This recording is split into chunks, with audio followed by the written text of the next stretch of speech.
அல்லேலூயா அல்லே அல்லேலூயா அல்லேலூயா அல்லே அல்லேலூயா அல்லேலூயா அல்லே அல்லேலூயா அல்லேலூயா அல்லே அல்லேலூயா.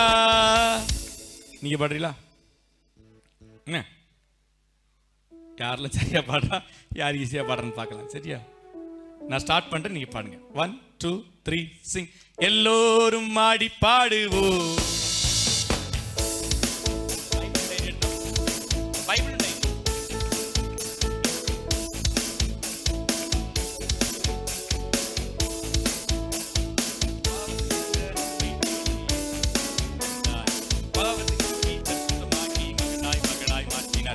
பாவத்தில் விழுந்த நம்மை தேடி இயேசு கிறிஸ்து வந்தார்.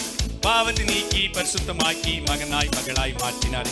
அல்லேலூயா அல்லே அல்லேலூயா அல்லேலூயா அல்லே அல்லேலூயா அல்லேலூயா அல்லே அல்லேலூயா அல்லேலூயா அல்லே அல்லேலூயா. சூப்பர், அழகா பாடுறீங்க. சரியா, வாழ்த்துக்கள். ஆனா எனக்கு ஒரு ஆச்சரியமான காரியம் என்னன்னா, இப்போ இங்கே தோத்திர பண்டிகை நடக்கு.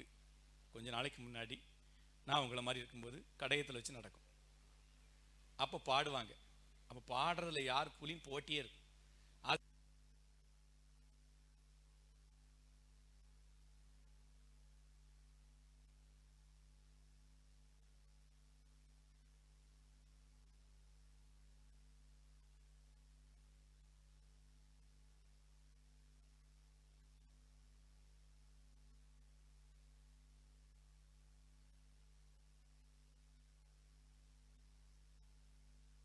ஐயர்வாள் கூப்பிட்டுட்டாங்க, ஐயர்வாள் கூப்பிட்டுட்டாங்க, வேற வழி இல்ல.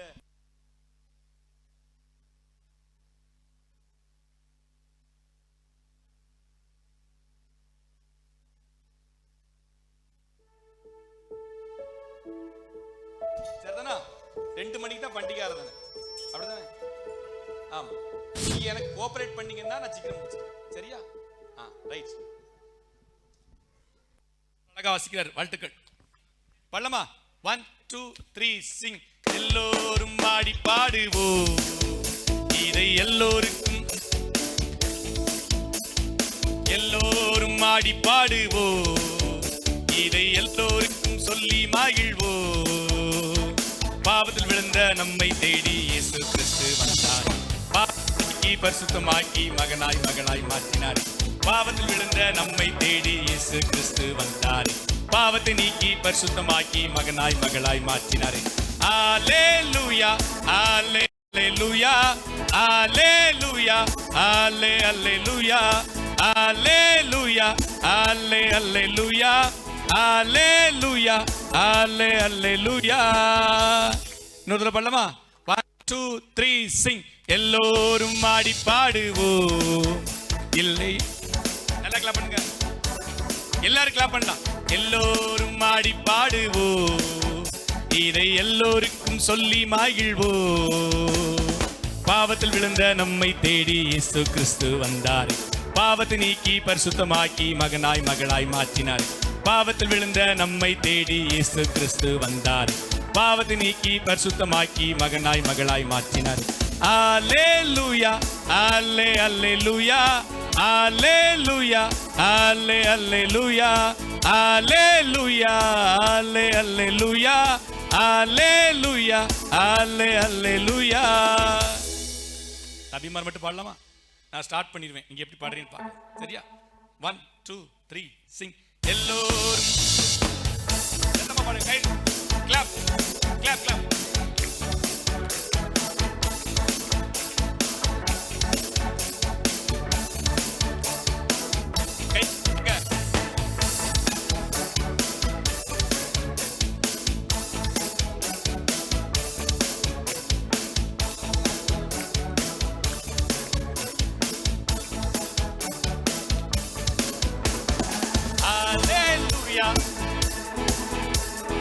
Alleluia, alleluia, alleluia, alleluia,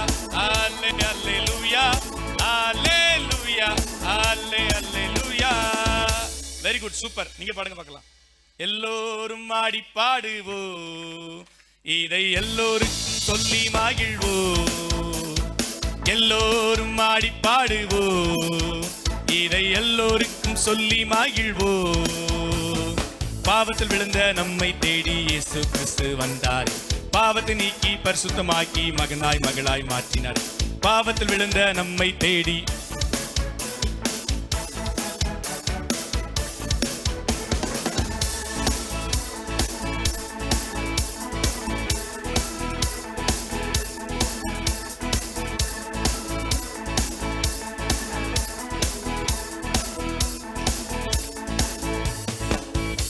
well done well done well done. ஒரு கிளாப் பண்ணிருங்க எல்லாரும் சத்தமா.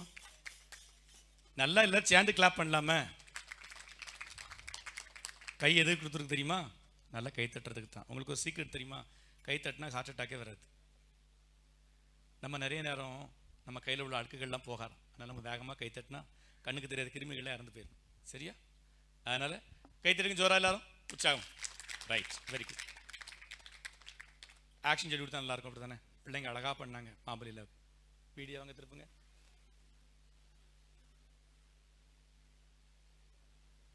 நீ பாடுங்க. ரொம்ப எளிய ஆக்ஷனாக தான். சரிதானா?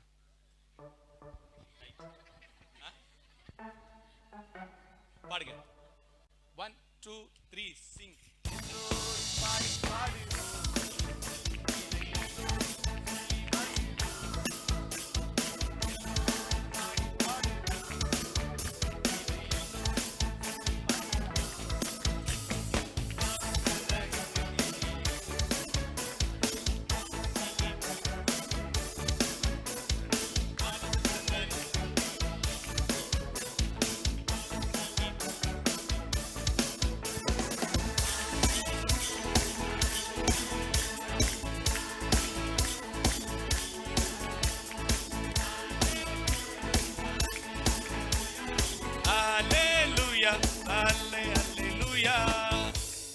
செஞ்சிடலாமா? எழுமுங்க. ஆக்ஷனை முடிச்சிட்டோன்னா அடுத்து நம்ம டிஸ்கஷனுக்கு போயிடலாம். சரியா? ஈஸியாக தானே இருக்கு, எல்லாருமே செய்யலாம். ஓகேவா? சரி, கிளாப். எல்லோரும் ஆடி பாடுவோ, இதை எல்லோருக்கும் சொல்லி மகிழ்வோ. கொஞ்சம் கொஞ்சம் கொஞ்சம் கொஞ்சம் பாட்டுங்க. எல்கேஜி யூகேஜி பிள்ளைகளுக்கு சொல்லி கொடுக்க மாதிரி சொல்லி கொடுக்க வைக்கிறீங்க. கையை எடுப்புல வைங்க எல்லாரும் வைங்க. ஸ்டெப் ஈஸியான ஸ்டெப் தானே, கடினமா இல்லல்ல? சரி, இது ஒரு கால், இது ஒரு கால், அவ்வளவுதான். சரியா? ரைட். நல்லா ஆடலாமா? Very good. கிளாப். எல்லாரும் எல்லாரும்.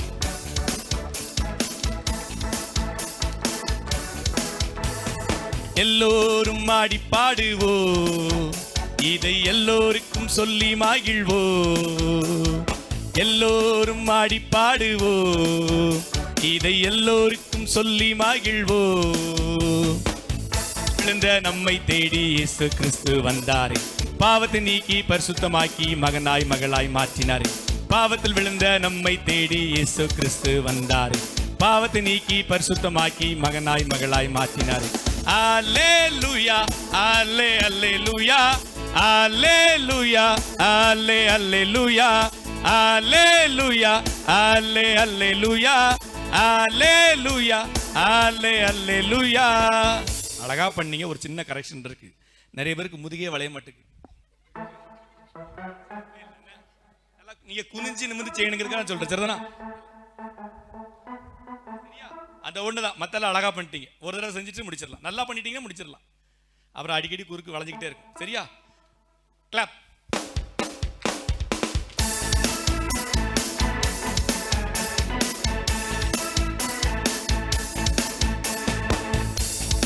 எல்லோரும் ஆடி பாடுவோ, இதை எல்லோருக்கும் சொல்லி மகிழ்வோ, எல்லோரும் ஆடி பாடுவோ, இதை எல்லோருக்கும் சொல்லி மகிழ்வோ. பாவத்தில் விழுந்த நம்மை தேடி இயேசு கிறிஸ்து வந்தார், பாவத்தை நீக்கி பரிசுத்தமாக்கி மகனாய் மகளாய் மாற்றினார். பாவத்தில் விழுந்த நம்மை தேடி இயேசு கிறிஸ்து வந்தார், பாவத்தை நீக்கி பரிசுத்தமாக்கி மகனாய் மகளாய் மாற்றினார். அல்லேலூயா அல்லே ஜம்ப். அல்லேலூயா அல்லே hallelujah hallelujah, hallelujah, hallelujah, hallelujah. Very good, wonderful, excellent. உட்கார்ந்துக்கோங்க. சரி, ரொம்ப சூப்பரா பண்ணிட்டீங்க. சரியா, எல்லாரும் உற்சாகமாயிட்டீங்க. வாழ்த்துக்கள். இந்த வாலிபர் கூடுகையில் நிறைய செய்திகளை நீ கேட்டிருப்பீங்க, அப்படிதானே? அப்படியா இல்லையா? கொஞ்சம் பேசிக்கிட்டே இருந்தீங்கன்னா நல்லா இருக்கும். சரிதானே? நிறைய செய்திகளை கேட்டிருப்பீங்க. என்னெல்லாம் கேட்டிருப்பீங்க? சிம்சோனை பற்றி கேட்டிருப்பீங்க, வேற யோசேப்பு, வேற தானியேல், வேற இந்த பக்கம் தான் சொல்லுங்களேன். மூணுங்க சொல்லிட்டாங்க, ஒன்னா சொல்லுங்களேன். ஒவ்வொருத்தரும் ஒவ்வொரு, இந்த யோசேப்பு, தானியேல், சிம்சோன், இதுக்கு மேலே யாரும் தெரியாது, அப்படிதானே? தாவீது, இப்படி நிறைய கதைகளை கேட்டிருப்பீங்க. இன்றைக்கு வேதாகமத்திலிருந்து ஒரு வாலிபனை குறித்து நாம் பார்க்க போகிறோம். அந்த வாலிபனுடைய வாழ்க்கையில் ஏற்பட்ட மாற்றம் இன்னைக்கு நமக்கு ஆண்டவர் தரணும் அப்படிங்கிறதுக்காக பார்க்க போகிறோம். தலைகளை தாழ்த்தி ஜெபிப்போம். சரி, ஜெபம் செய்வோம். நான் உனக்கு போதித்து நீ நடக்க வேண்டிய வழியை உனக்கு காட்டுவேன், உண்மையின் கண்ணை வைத்து உனக்கு ஆலோசனை சொல்லுவேன் என்று சொன்ன அன்பின் ஆண்டவரே, உடைய வார்த்தைகளுக்கு நாங்கள் காத்திருக்கிறோம். வாலிபர்கள் பலவான் கையில் அம்புகள், அவைகளால் தன் நம்பராத்து நிரப்புற புருஷன் பாக்கியவான். நீர் எங்கள் சேகரத்திற்கு கொடுத்திருக்கிற நல்ல அன்புள்ள வாலிப தம்பிமார்க்காய், தங்கச்சிமார்க்காய் நன்றி சொல்கிறோம். அவர்களை அழைத்து கொண்டு வந்ததுக்கு ஒரு நோக்கம் உண்டு ஆண்டவரே. ஒருவர் கூட வெறுமையாய் திரும்பி செல்லக்கூடாது. நம்முடைய பரிபூர்ண தொடுதலையும் ஆண்டவருடைய அன்பையும் உணர்ந்து தங்களை அர்ப்பணித்து செல்ல உதவித்தார். இப்பொழுது நம்முடைய வார்த்தைகளுக்காய் காத்திருக்கிறோம். எங்களோடு பேசும் முத அமர்ந்த மெல்லியசத்தை உதவித்தார். அடிமையை மறைத்து நீர் வெளிப்படும். இயேசு கிறிஸ்துவின் ஈடு இணையற்ற நாமத்தில் ஜெபிக்கிறோம் எங்கள் ஜீவனுள்ள நல்ல பிதாவே, ஆமென். ஒரு முறை ஒரு மேல்நிலை பள்ளிக்கு இன்ஸ்பெக்ஷனுக்காக அந்த வட்டார கல்வி அலுவலர் வந்திருந்தார். அப்போ அவர் போகும்போதே சொன்னாங்க, அங்கே உள்ளவங்க, இந்த பள்ளிக்கூடத்தில் படிக்கிற பசங்க கொஞ்சம் சேட்டை பிடிச்ச பசங்க, வித்தியாசமாக பதில் சொல்லுவாங்க, அதனால் நீங்கள் கவனமாக போயிட்டு வாங்க என்று சொன்னார்கள். அவர் சொன்னார், நான் எத்தனையோ ஸ்கூலில் விசிட் பண்ணியிருக்கேன், பிள்ளைங்கிட்ட பேசுறதுன்னு பெரிய காரியமா, எளிதான காரியம் அப்படின்னு சொல்லிட்டு அவர் கிளம்பிட்டார். அந்த வகுப்புக்கு சென்ற உடனே முதல்ல அவர்களை பார்த்த உடனே கொஞ்சம் அவருக்கு இப்போ தெரிஞ்சது, இது வரைக்கும் நம்ம மற்ற பசங்களை பார்த்துருக்கோம், இந்த பசங்களை பார்த்தாலே வித்தியாசமாக இருக்குன்னு சொல்லிட்டு பேரை கேட்கலான்னு சொல்லி ஒருத்தனை எழுப்பி விட்டு, உன் பேர் என்னன்னு கேட்டார். அவன் சொன்னான் பழனி அப்படின்னா. உங்கள் அப்பா பேர் என்னன்னு கேட்டார். பழனி எப்பன் அப்படின்னா. இன்னொருத்தன் எழுப்பினார், உன் பேர் என்ன பேருன்னாரு. மாரின்னா. உங்க அப்பா பேர் என்ன? மாரியப்பன் அப்படின்னா. இன்னொருத்தன் எழுப்பினார், உன் பேர் என்னன்னா. அவன் பிச்சைன்னா.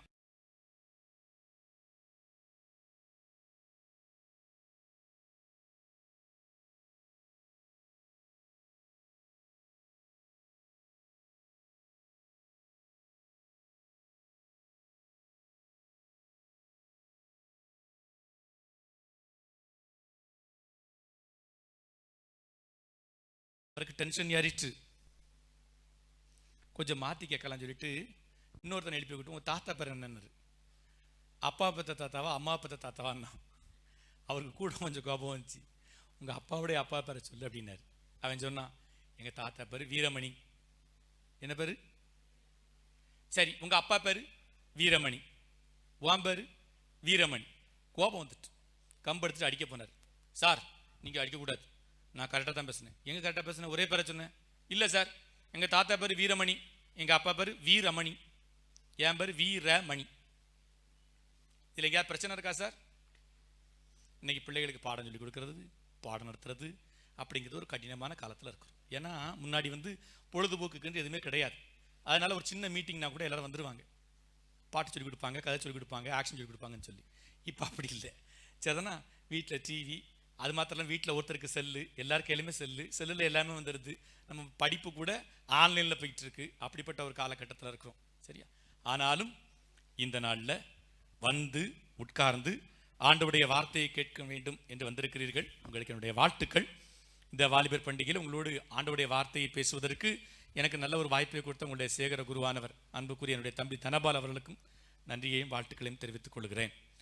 எல்லாரும் ஒரு வாலிபரை குறித்து பேசுவார்கள். இன்றைக்கு நான் உங்களோடு ஒரு வாலிபனை குறித்து பகிர்ந்து கொள்ள ஆசைப்படுகிறேன். வேதாகமத்தை புரட்டிக் கொள்ளுங்கள். எல்லாரும் பைபிள் வச்சிருக்கீங்களா? மார்க்கு எழுதின நற்செய்தி நூல் 5ஆம் அதிகாரம் 1ஆம் வசனத்திலிருந்து 20ஆம் வசனம் வரைக்கும் நீங்க வாசிக்க போறீங்க. 5 நிமிடம் டைம். மார்க்கு 5ஆம் அதிகாரம் 1ஆம் வசனத்திலிருந்து 20ஆம் வசனம் வரைக்கும் அமைதியா எல்லாரும் வாசிங்க. எல்லாருமே வாசிக்கணும்.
வாசித்தாச்சா? இன்னும் 1 நிமிடம்.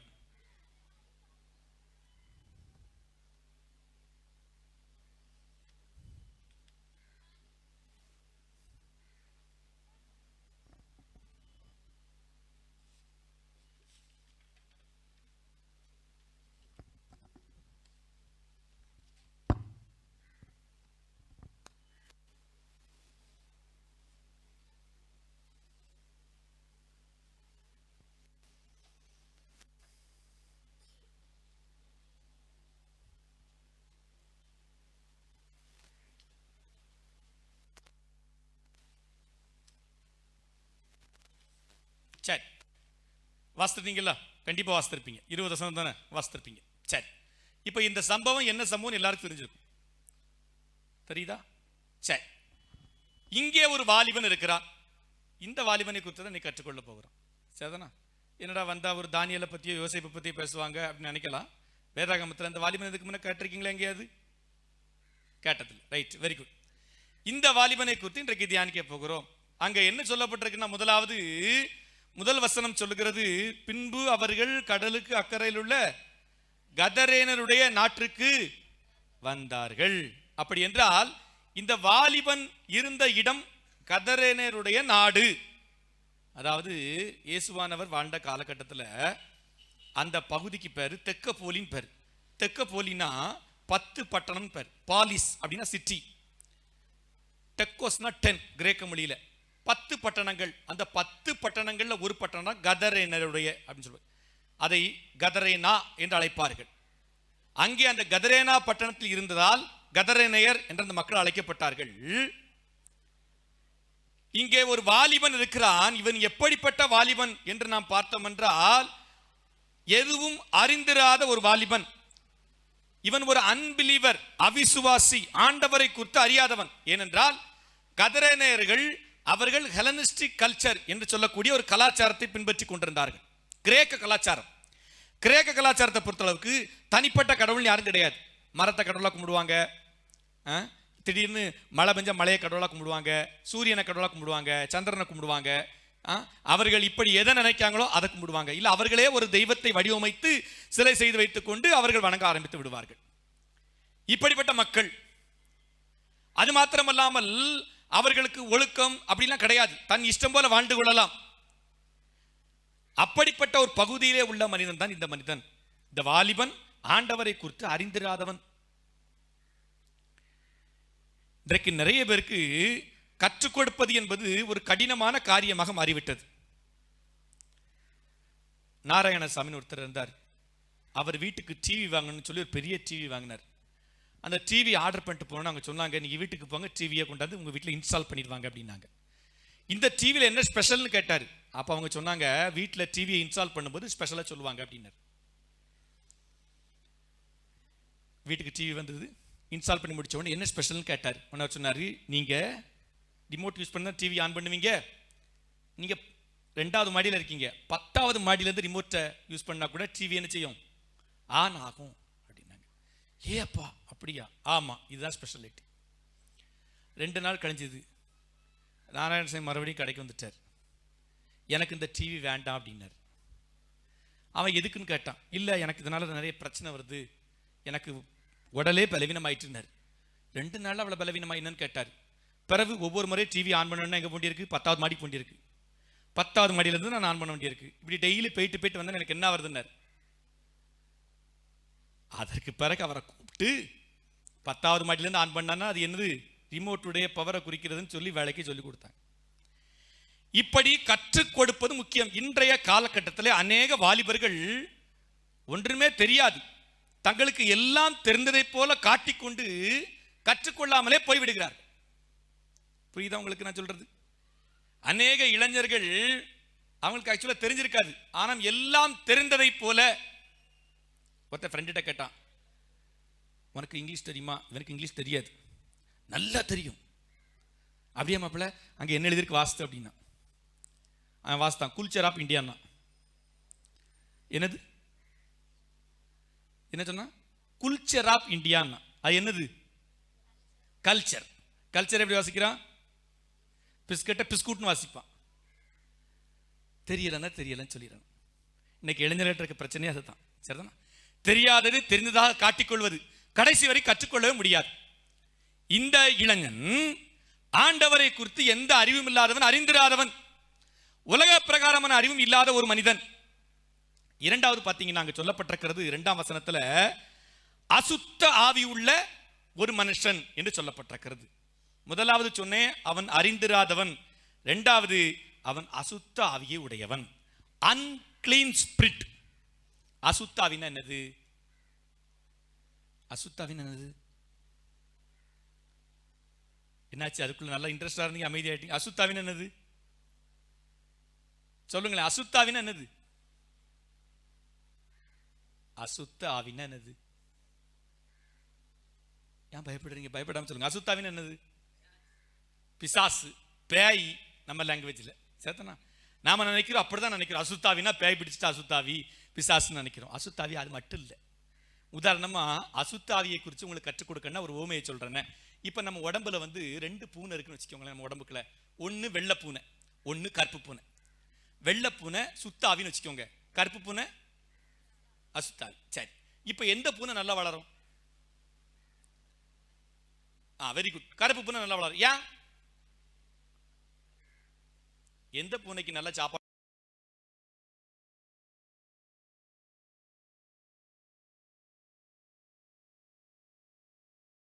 முக்கியத்துவம் கொடுத்தா பரிசுத்தமாகலாம், அசுத்தத்துக்கு முக்கியத்துவம் கொடுத்தா சொல்லுங்க அசுத்தாவி தான் வரும். அசுத்தாவினோட எங்கேயோ ஓடுற பியாய் பிடிச்சிட்டு பிசாசு பிடிச்சிட்டு அது கிடையாது. சரிதானா? அசுத்த ஆவி என்பது நிறைய இருக்கு. நம்ம உடலையும் சுத்தமாக வைத்துக் கொள்ள வேண்டும், உள்ளத்தையும் சுத்தமாக வைத்துக் கொள்ள வேண்டும். 2யுமே சுத்தமாக வைத்துக் கொள்ள வேண்டும். ரொம்ப முக்கியம். இன்றைக்கு இளைஞர்களுக்கு உடல் சுத்தம் முக்கியம். அதிகாலையில் 8 மணிக்கு எந்திரிச்சு யாரெல்லாம் சொல்லுவீங்க? அதிகாலையில் 8 மணிக்கு எந்திரிக்கிறோம் கை தூக்குங்க. அடுத்த ஆட்களை பார்க்காதீங்க. அடுத்த ஆட்களை பார்த்தா நீங்க தான் அப்படின்னு அர்த்தம். சரியா? சரி, காலையில் எப்போ எந்திரிக்கலாம் சொல்லுங்களேன். காலையில் எத்தனை மணிக்கு எந்திரிக்கணும்? 5 மணி. வேற 6 மணி. நான் உங்களுக்கு எளிதான வழி சொல்லி தரேன். சரிதானா? Son should not see you in your bed. சூரியன் உன்னை உன் படுக்கையில் பார்க்க கூடாது. அப்படின்னு என்ன அர்த்தம்? சூரியன் உதிப்பதற்கு முன்னே எந்திரிக்கணும். சூரிய ஒளி மூஞ்சில சுள்ளுன்னு பட்டதுக்கு அப்புறம் எந்திரிக்க கூடாது. சரிதானா? ரைட்.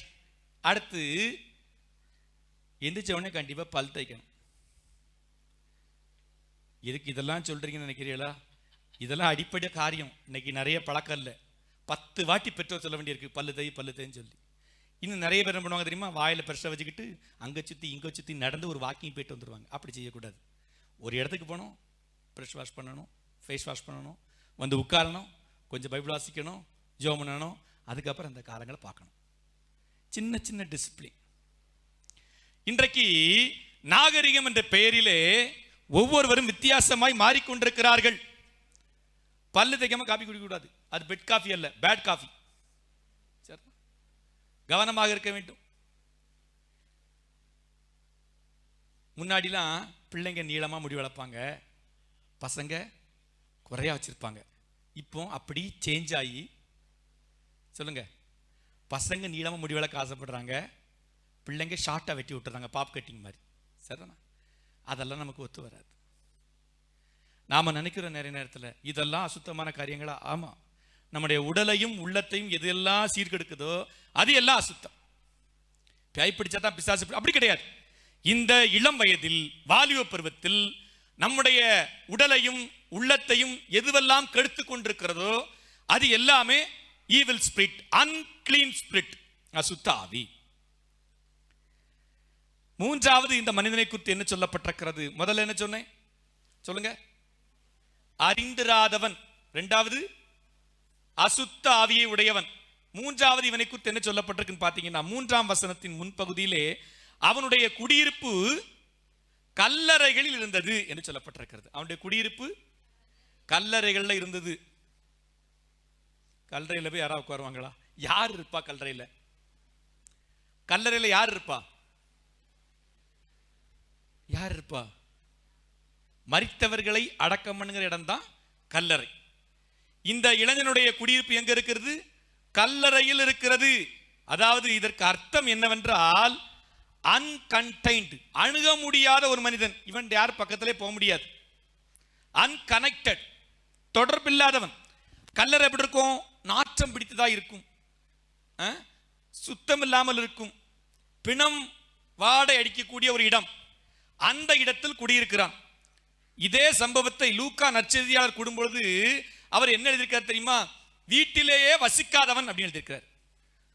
சில வீட்டில் போய் உங்க பையன் எங்க, பள்ளூட விட்டு வந்தா போதும், வீட்டில் சொல்லுங்க, வீட்டில் சொல்லுங்கடே, வீட்டில் இருக்கதே கிடையாது.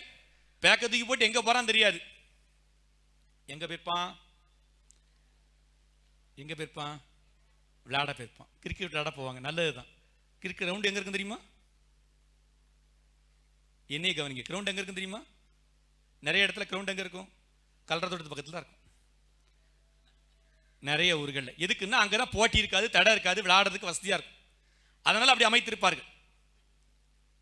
இந்த இளைஞன் யாரும் தன்னை அணுகிவிடக்கூடாது, யாரும் தன்னோட தொடர்பு கொள்ளக்கூடாது என்று சொல்லி ஒரு தனிப்பட்ட ஒரு வாழ்க்கை, கல்லறையில குடியிருக்கிற ஒரு மனிதனாய் இருக்கிறான். அது மாத்திரமல்லாமல் அணுக முடியாதவன். இன்னொன்னு என்னன்னா, நிறைய நேரம் கூப்பிட்டோன்னு வச்சுக்கோங்களேன், பதில் வரணும். அப்படித்தானே?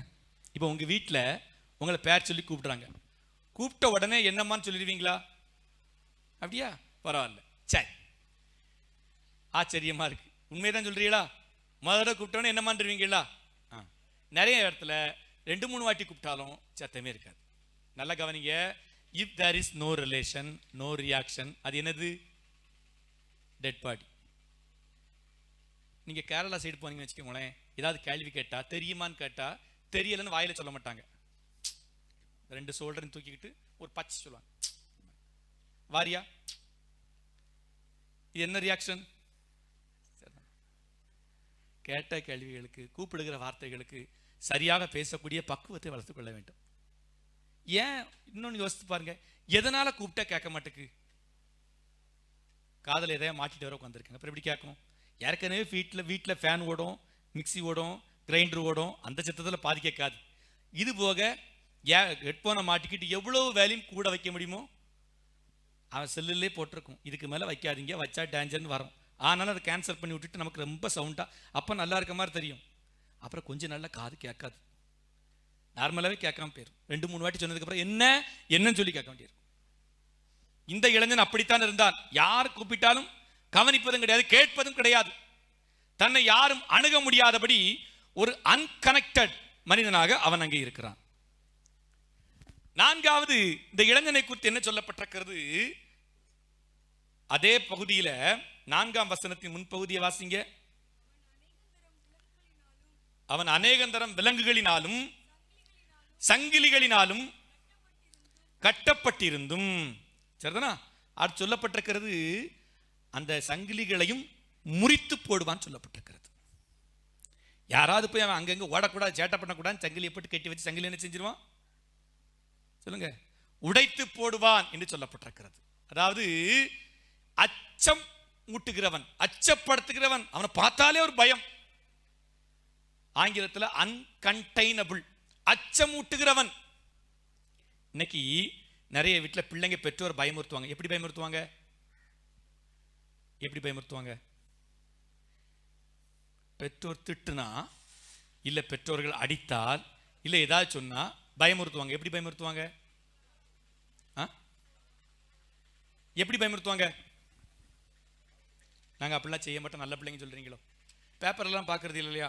ஆசிரியர் திட்டியதால் 10ஆம் வகுப்பு மாணவி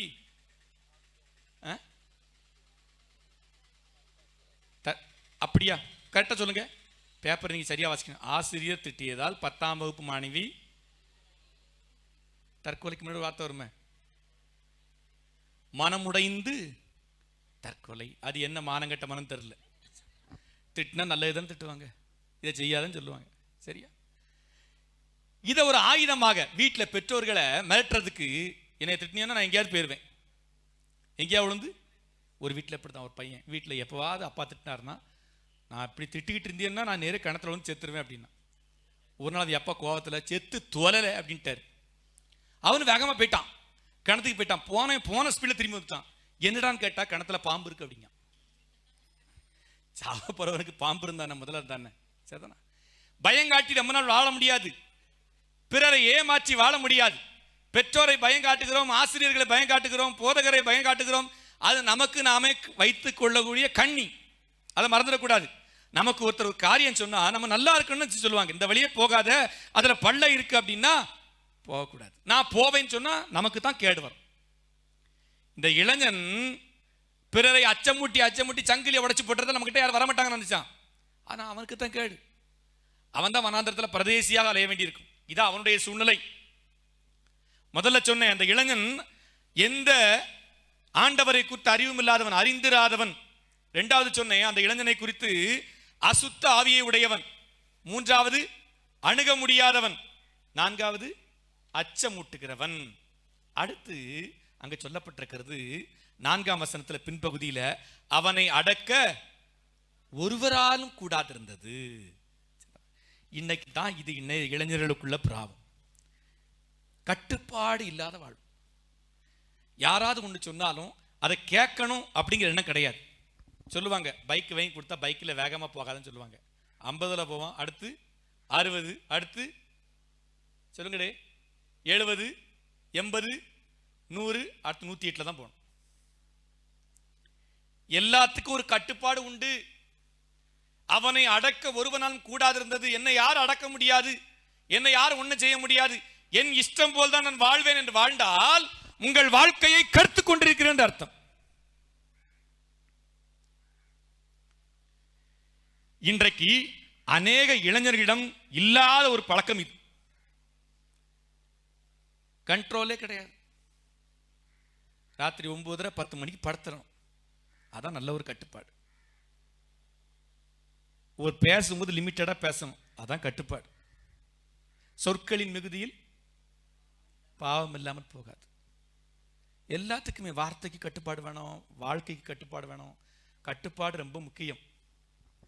வேடிக்கையான ஒரு சம்பவத்தை சொல்கிறேன். ஒரு குரு கொஞ்சம் சீடர்களை வைத்து கிராமந்தோறும் சென்று ஊழியம் செய்து கொண்டிருப்பார். அப்போ அவருக்கு நிறைய சீடர்கள் இருந்தாங்க. ஒருத்தர் மட்டும் ஒரு இடும்பன். எல்லாருக்கும் ஒரு வழின்னா இடும்பனுக்கு ஒரு வழின்னு சொல்லுவாங்க. எல்லாரும் ஒன்று செஞ்சா வித்தியாசமா செய்வான். ஒரு நாள் காலையில எல்லாரும் ஊழியத்துக்கு கிளம்புனாங்க. மதிய வரைக்கும் போனாங்க. எல்லாருக்கும் பசிக்க ஆரம்பிச்சிட்டு உடனே குரு சொன்னாரு, எல்லாரும் ஆளுக்கு ஒரு கல் எடுத்துக்கிடுங்க அப்படின்னாரு. உடனே எல்லாரும் ஒரு செங்கல் எடுத்துக்கிட்டாங்க. இவன் மட்டும் பார்த்தான், எதுக்கு செங்கலை தூக்கிட்டு நிற்கணும் அப்படின்ட்டு பார்த்து இருக்கிறதுலே பொடியா ஒரு கல், இந்த மாதிரி கல் தூக்கி கையில் வச்சுக்கிட்டான். எல்லாரும் கல் எடுத்துக்கிட்டீங்களா? எல்லாரும் எடுத்துட்டோம்.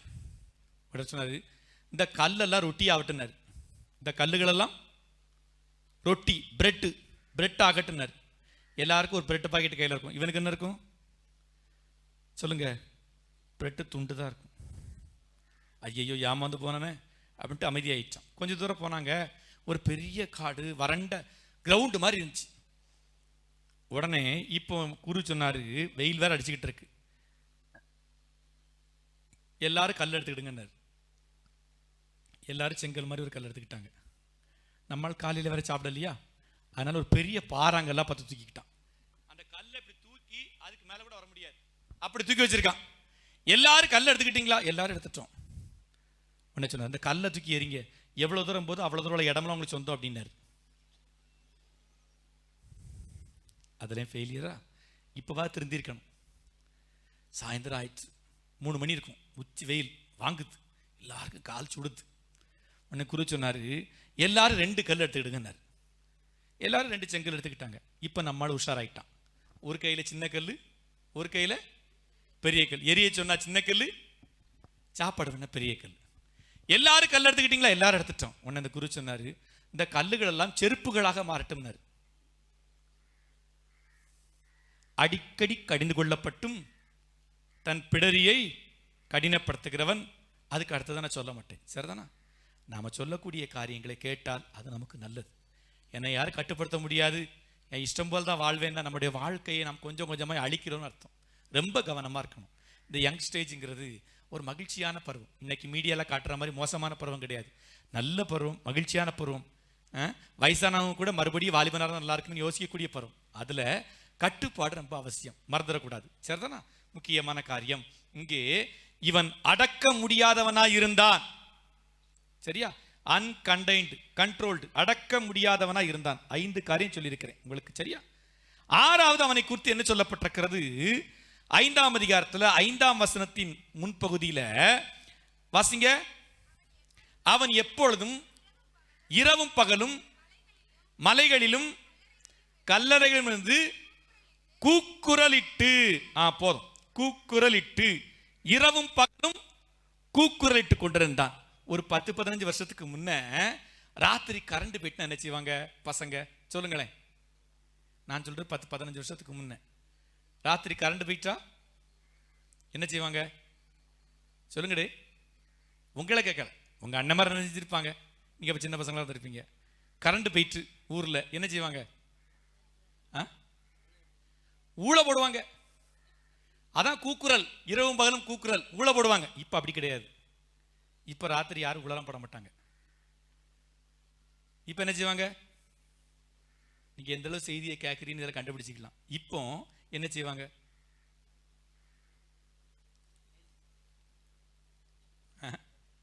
இப்ப என்ன செய்வாங்க? போரையே மூடிக்கிட்டு, யார்கிட்ட என்ன பேசணும் தெரியக்கூடாதுங்கிறதுக்காக ஒளிச்சு மறைச்சிக்கிட்டு, ஹெட்ஃபோனை மாட்டிக்கிட்டு, லவுட் ஸ்பீக்கரில் பட்டா தெரிஞ்சிருன்னு சொல்லி நம்மளை ஏமாத்திக்கிட்டு இருக்கோம். ஐ வான் யூ, பி கேர்ஃபுல். தகப்பனை ஏமாத்துறேன், தாயை ஏமாத்துறேன்னு சொல்லி உங்களே ஏமாத்திக்கிட்டு இருக்கீங்க. எல்லாவற்றுக்கும் ஒரு லிமிட் உண்டு. இரவும் பகலும் கூக்குரலிட்டு கொண்டிருந்தான். அமைதி இல்லாதவன், நிம்மதி கிடையாது, அதனால தான் ஊழ போட்டுட்டு அலைகிறான். இன்றைக்கு அலைபேசி அப்படிங்கிற ஒரு மாய வலையில சிக்கி எத்தனையோ பேர் நிம்மதி இல்லாமல் இருக்கிறார்கள். ஒரு காலத்தில் வீட்டில் லேண்ட்லைன் இருந்துச்சு, அதனால பிரச்சனை இல்லை. ஃபோன் வந்தா நம்ம எடுத்து பேசுவோம். லேண்ட்லைன்ல கழுத்தில் மாட்டிட்டாங்க, எங்கே அலைய முடியாது. சரிதானா? நம்ம யார்கிட்ட பேசுறோம், என்ன பேசுறோம் எல்லாருக்கும் தெரியும், பிரச்சனை இல்லை. என்னைக்கு மொபைல் ஃபோன் வந்ததோ, மொபைல் ஃபோனையும் தூக்கிக்கிட்டு டவர் இருந்தாலும் சரி, டவர் கிடைக்க மாட்டேன்னு போய் சொல்லிட்டு வெளியில போயிடுவாங்க, இல்லை மாடிக்கு போயிடுவாங்க. இது எல்லாம் ஒரு மனிதனை சீரழிவுக்கு கொண்டு செல்லக்கூடிய காரியம். கவனமா இருக்க வேண்டும். இல்ல அந்த பேசுறதுல ஏதாவது பிரயோஜனம் இருக்கா? நீ யோசித்து பாருங்க. என்னைக்காவது நீங்க போன்ல பேசுறது கேட்டு பாருங்க, அந்த பேசுறதுல ஏதாவது பிரயோஜனம் இருக்கிறதா? அது என் வாழ்க்கைக்கு உதவி செய்கிறதா? ஒரு மனநல மருத்துவமனையில் ஒரு 3 மனநலம் பாதிக்கப்பட்டவர்கள் பேசி கொண்டார்கள். ஒன்று சொல்லிச்சான், நம்ம நல்லாயிற்று, நம்மளை விட மாட்டாங்க, இன்னைக்கு இரவு எப்படி ஆகிலும் தப்பித்து விட வேண்டும் அப்படின்னு சொல்லிச்சான். ஒன்று இன்னொன்று சொல்லிச்சான், ஒன்று செய்வோம், நம்ம அந்த எப்படியும் காம்பவுண்டு ஏறி தான் தப்பிக்கணும், அதனால் ஒரு ஏணி ரெடி பண்ணி காம்பவுண்டு சோரில் ஏணியை வச்சு ஏணியில் ஏறி அந்த பக்கம் குதித்து தப்பிச்சிருவோம் அப்படின்னுச்சான். இந்த 3வது இருக்குல்ல, அது வேகமாக எங்கேயோ ஓடி போச்சான். போயிட்டு 10 நிமிஷம் கழித்து வந்து நம்ம தப்பிக்கவே முடியாது, வாய்ப்பே இல்லை அப்படின்னுச்சான். என்னன்னு கேட்டாங்களாம். அங்கே காம்பவுண்டே இல்லை. காம்பவுண்டு இருந்தால் தானே ஏணி வச்சு ஏறி தப்பிக்க முடியும். காம்பவுண்டே இல்லை, மொட்டையாக இருக்குது, தப்பிக்கவே முடியாது. இதை மாதிரி தான் இன்னைக்கு மொபைல் ஃபோனில் முட்டாள்தனமாக பேசிக்கிட்டு இருக்கும். அதில் நன்மையே இல்லையான்னு சொல்கிறீங்க. நன்மை இல்லைன்னு சொல்ல மாட்டேன். நன்மையை காட்டிலும் தீமை தான் அதிகமாக இருக்குது. எல்லாவற்றையும் அனுபவிக்க எனக்கு அதிகாரம் உண்டு, எல்லாம் தகுதியாயிராது. நீங்கள் மொபைல் ஃபோன் பயன்படுத்தக்கூடாதுன்னு சொல்லலை. There was limit. எல்லாவற்றுக்கும் ஒரு லிமிட் இருக்குது. 8 மணி அல்லது 9 மணி ஒரு டைம் வச்சுக்கோங்க. அதுக்கப்புறம் யார்ட்டையும் பேசாதீங்க, சர்ச்சைக்கு கொண்டு வராதிங்க. இப்படி குட்டி குட்டி டிசிப்ளினை பின்பற்றுங்க, அது உங்களுக்கு ரொம்ப ஆசீர்வாதமாக இருக்கும். இங்கே இந்த இளைஞன் அமைதி இல்லாத ஒரு வாழ்க்கை, காரணம் ராவும் பகலும் கூக்குரலிட்டு கொண்டிருந்தவன். அடுத்து அந்த 5ஆம் அதிகாரம் 5ஆம் வசனத்தின் பின்பகுதி சொல்லுகிறது, கல்லுகளினாலே தன்னை காயப்படுத்தி கொண்டிருந்தான் என்று சொல்லுகிறது.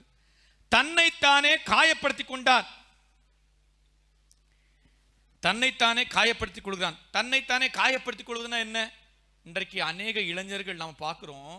ஒருவேளை நம்முடைய திருச்சபையின் பிள்ளைகள் கடவுளுக்கு பயந்து கொஞ்சம் எச்சரிக்கையா இருக்கிறார்கள். ஆனால் அநேக இளைஞர்கள் போதை பழக்கத்திற்கு அடிமையாகி தங்களை தாங்களே காயப்படுத்திக் கொள்கிறார்கள், தங்களை தாங்களே கெடுத்துக் கொள்கிறார்கள். ஒரு ஜாலிக்காக ஃப்ரெண்ட்ஸ் சொல்லிட்டாங்க, அவங்க கூட என்ஜாய் பண்றதுக்காக நினைச்சு தங்களை காயப்படுத்திக் கொள்கிறார்கள். அது முதல்ல மதுவை அவர்கள் குடிப்பார்கள், பிறகு மது அவங்களே குடிச்சிடும். வாலிப வயசுல பந்தாவா சுருள் சுருளா புகவிட்ட மாதிரி இருக்கும், கடைசி சுருண்டு போய் தான் கிடக்கணும். போதை பழக்கம், மது அது மட்டும் போதை பழக்கம் அல்ல. ரொம்ப நேரம் டிவி பார்த்தா அதுவும் போதை, அது ஒரு அடிக்ஷன். எந்த காரியங்களுக்கெல்லாம் நம்ம அடிமைப்பட்டு கிடக்குமோ, நான் ஏற்கனவே செல்போனை பத்தி சொன்னேன், எதற்கெல்லாம் அடிமைப்பட்டு கிடக்குமோ அது எல்லாமே போதை பழக்கம். அதன் மூலமாய் நம்மை நாமே காயப்படுத்திக் கொடுக்கிறோம். ரொம்ப நேரம் விழிச்சிருந்து மொபைல் பார்த்தா என்ன ஆகும்? கண்ணு கட்டு போயிடும், எல்லாருக்குமே தெரியும். ஆனா நம்ம அதை கேட்கிறோமா? இல்லை. எது ஒன்று நம்மை அடிமையாக்குகிறதோ அதற்கு நாம் அடிமைப்பட்டிருக்கிறோம். அதனால தான் பைபிளில் சொல்லப்பட்டிருக்கிறது, ஆவியானவர் எங்கேயோ அங்கே விடுதலை உண்டு. ஆண்டவர் தான் விடுதலை கொடுக்க முடியும். இங்கே இந்த மனிதன், இந்த இளைஞன் தன்னை அழித்துக் கொள்ளுகிறவனாய் இருந்தான். அமைதி இல்லாதவனாய் இருந்தவன் அழித்துக் கொள்ளுகிறவனாய் இருந்தான். அன்ஹெல்தி. ரொம்ப கவனமா இருக்க வேண்டும். தன்னை அழித்துக் கொள்ளுகிறான், தன்னையே காயப்படுத்திக் கொள்கிறான், தேவையில்லாத வஸ்துக்களை உபயோகித்து தன்னை அழித்துக் கொள்கிறான். முன்னாடி ஒரு விளம்பரம் வந்துச்சு, 6 வாரங்களில் சிகப்பழகு அப்படின்னு. இப்ப அந்த விளம்பரம் வர்றதில்லை. 6 வாரம் நீங்க போட்டீங்கன்னா நீங்க சிகப்பாயிருவீங்க. ஃபேர் அண்ட் லவ்லி 6 வாரங்களில் சிகப்பழகு. சிகப்பு என்ன கலரு? இங்க சிகப்பு கலர் இருக்கா? இங்க சிகப்பு கலர் இருக்கா இல்லையா? இருக்கா? இந்த கலரை ஒரு ஆள் இருந்தா என்ன சொல்லுவாங்க?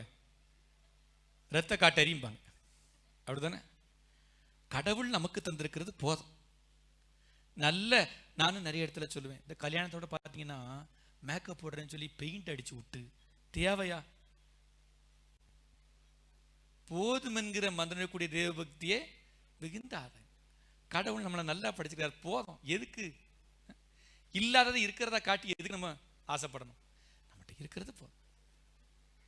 நமக்கு என்ன குறை? யோசிச்சு பாருங்க, நமக்கு என்ன குறை? நிறைய நேரம் இல்லாத நினச்சி புலம்பிக்கிட்டே இருக்கும். ஒரு நாள் ஒருத்தன் ஆண்டவற்றை கேட்டானா, ஆண்டவரே எனக்கு ஒரு ஷூ வேணும் ஆண்டவரே, ரொம்ப நாளாக கேட்டுக்கிட்டு இருக்கேன், எனக்கு ஷூவே இல்லை ஆண்டவரே அப்படின்னானா. 2 நாளாக கேட்டேன், ஷூ கிடைக்கல. ஒரு நாள் கோவத்தில் ஏசிக்கிட்டே போன, ரோட்டில் போகும்போது, நான் ஒரு ஷூ தானே கேட்டேன், கடவுள் எனக்கு ஷூ வாங்கி கொடுக்க மாட்டாருன்னு சொல்லி ஏசிக்கிட்டே போனானா. அங்கே பார்த்தா ரோட்டில் ஒருத்தர் பலகையில் உட்காந்துக்கிட்டு கையை வச்சு தள்ளி தள்ளி ரோட்டில் போனாராம். அப்போ என்ன சொன்னானா, ஆண்டவரே ரொம்ப நன்றி, எனக்காக ஷூ தான் இல்லை, அவனுக்கு காலே இல்லை. படுத்து கிடக்கவங்கிட்ட போய் கேட்டா தான் நடக்கிறது எவ்வளவு சுகம் சொல்லுவாங்க. சரிதானே? ஆண்டவர் நமக்கு தந்திருக்கிறத வச்சு சந்தோஷப்படுவோம். ஓவரா அதை இன்னும் அதிகமா அலங்காரம் பண்றேன்னு அகோரமாக்கிறப்படாது. சரிதானா? சாயம் வெளுத்துரும், அதெல்லாம் மறந்துடாதீங்க. அது நிரந்தரம் கிடையாது. எப்பவும் நிரந்தரமா இருக்க பழகிக்கொள்ள வேண்டும். இதெல்லாம் நம்மளை அழிக்கும், நம்மளை அழகுபடுத்தாது, நம்மளை அழகுபடுத்தவே செய்யாது. அழகு சாதனங்கள் அழிக்கத்தான் செய்யும். இந்த அழகு சாதனங்களை பற்றி பேசும்போது எனக்கு ஒரு வேடிக்கை ஒரு சம்பவம் வருது, சொல்றேன் உங்களுக்கு. ஒரு நாள் அம்மா பையனை போட்டு அடிச்சுக்கிட்டே இருந்தாங்களாம். உடனே அவன் அழுதானா. உடனே அப்பா போய் ஏன் அவன் அடிக்கிறேன்னு கேட்டாராம். சொல்லவே இல்லையா. மறுபடியும் அடிச்சாங்களாம். சொல்லவே இல்லையா. உடனே பையனை கூப்பிட்டு எதுக்குடா அம்மா உன்னை அடிச்சாங்க. உடனே அழுதுகிட்டே சொன்னானா, அப்பா அம்மா லிப்ஸ்டிக் எடுத்து வர சொன்னாங்க, நான் ஃபெவிஸ்டிக் எடுத்து கொடுத்துட்டேன், அதனால அடிக்கிறாங்க. இது வேடிக்கையான ஒரு கதை தான். ஆனா எவ்வளவு காரியங்கள் அடங்கியிருக்கு பாருங்க. இன்றைக்கு ஆடம்பரத்திற்கும் அழகுக்கும் ஆசைப்பட்டு நம்மை அழித்துக் கொள்கிறோம். இங்க இந்த மனிதன் அப்படித்தான், கல்லுகளால தன்னை காயப்படுத்தி தன்னை அழித்துக் கொண்டான். 7 காரியம் சொன்னேன் இந்த இளைஞனை பத்தி. முதல்ல என்ன சொன்னேன் சொல்லுங்க? அறிந்திராதவன், இரண்டாவது அசுத்தாவியை உடையவன், அணுக முடியாதவன், அச்சமூட்டுகிறவன், ஐந்தாவது அடக்க முடியாதவன், ஆறாவது அமைதி இல்லாதவன், ஏழாவது அழித்துக் கொள்ளுகிறவன். சரியா? எட்டாவது அங்க சொல்லப்பட்டிருக்கிறது லூக்கா 8:32 வாசிங்க. லூக்கா 8:32. அவ்விடத்தில் அநேகம் பன்றிகள் கூட்டமாய் மேய்ந்து கொண்டிருந்தது. அப்ப இவன் எங்க இருக்கான்? இவன் எங்க இருக்கான்? இந்த இளைஞன் எங்க இருக்கான்? பன்றி கூட்டத்தில் இருக்கான். இதுதான் அடிமைத்தனம். அடிமைத்தனம். பிறரை பயம் காட்டிக்கிட்டு இருந்தான், ஆனா அங்க அவன் அடிமையா இருக்கான். அன்ஃப்ரீ, சுதந்திரம் கிடையாது. பன்னி கூட்டத்தில் மாட்டிக்கிட்ட. பன்றிகள் எங்க இருக்கும்? பன்றிகள் எங்க இருக்கும்? சாக்கடையில் இருக்கும். நம்ம எப்படி தெரியுமா இருக்கணும்? நம்ம ஆட்டுக்குட்டியா இருக்கணும். ஆட்டுக்குட்டிக்கும் பன்றிக்குட்டிக்கும் என்ன வித்தியாசம் பார்த்தீங்கன்னா, ஒரு பாலத்துக்கு வழியா ஒரு ஆட்டுக்குட்டியும் பன்றிக்குட்டியும் போகுது. பாலத்துல இருந்து ஸ்லிப் ஆகி கீழே சாக்கடைக்குள்ள விழுந்துருது. ஆட்டுக்குட்டி என்ன செய்யும்? ஆட்டுக்குட்டி என்ன செய்யும்? சொல்லுங்க, நீங்க சீக்கிரம் சொன்னா சீக்கிரம் முடிச்சலாம். ஆட்டுக்குட்டி என்ன செய்யும்? சாக்கடையை விட்டு எந்திரிச்சு வெளியே வந்துடும். பன்றிக்குட்டி என்ன செய்யும்? வராது, அதுக்குள்ளே தான் கிடக்கும். இதான் அடிமைத்தனம். அதுல சிக்கி கொண்டோம் என்றால் வெளியே வர்றது கடினமான காரியம். இன்றைக்கு வாழ்ந்து கொண்டிருக்கிற இளைஞர்களை மாய அன்பின் மூலமாக நான் உன்னை நேசிக்கிறேன், நான் உனக்கு உயிர் என்று சொல்லி ஏமாற்றி சிக்கி சிந்தாபின்னமாய் சீரழித்துக் கொண்டிருக்கிறார்கள். 15 நாளைக்கு முன்னே நீங்க பார்த்திருந்தீங்கன்னா, பனகுடிங்கிற ஊர்ல பேப்பர்ல கூட வந்துச்சு, 12ஆம் வகுப்பு படிக்கிற பையனும் 10ஆம் வகுப்பு படிக்கிற பிள்ளையும் ஒருவரை விரும்பி கடைசியில் தற்கொலை பண்ணி கொண்டு ஒரு இடத்துல இறந்து கிடந்தார்கள் நியூஸ் வந்துச்சு. வாழ்க்கையை மாய்த்துக் கொள்கிறார்கள். தஞ்சாவூர்ல ஒரு தாய் தகப்பன், ஒரே மகள், நன்றாக படிக்கக்கூடிய மகள், மிகுந்த திறமைசாலி. அவள் எப்படியாகிலும் நான் கலெக்டர் ஆகி விடுவேன் அப்படின்னு சொல்லி வைராக்கியத்தோடு படித்த மகள்.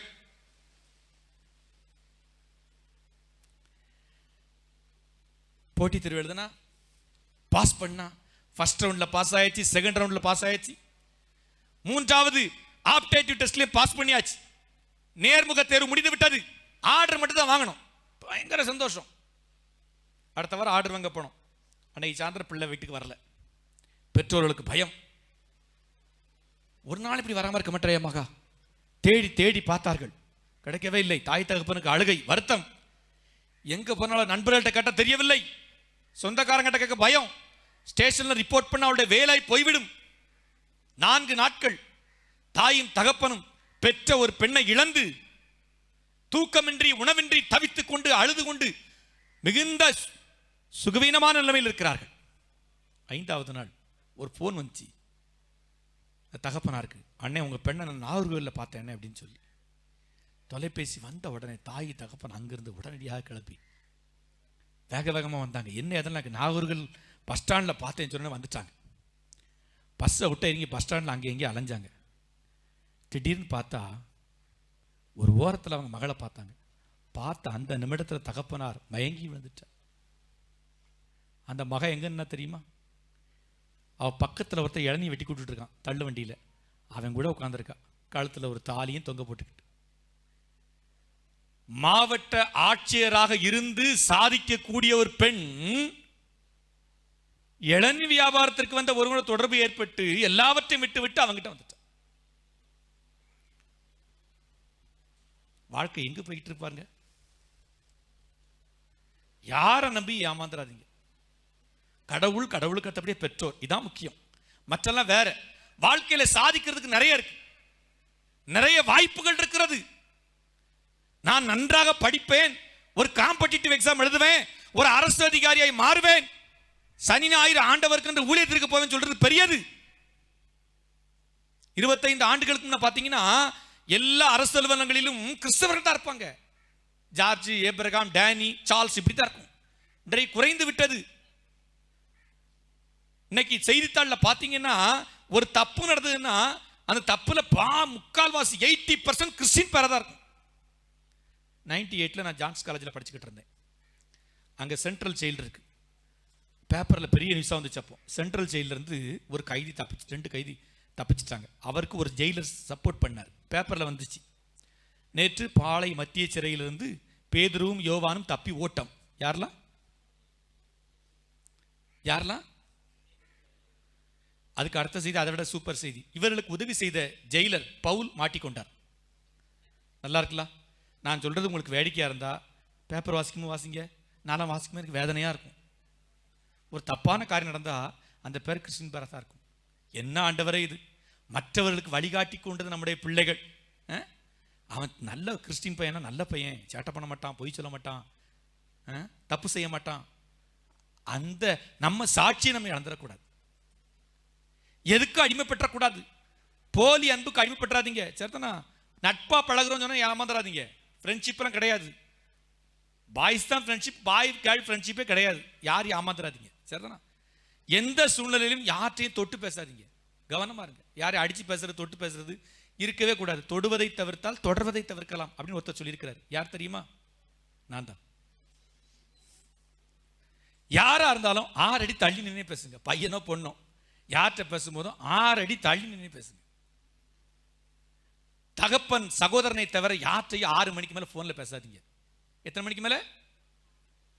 பாடத்துல சந்தேகம் கேட்கேன், அந்த டவுட்டை கேட்கேன், அதெல்லாம் இருக்கக்கூடாது.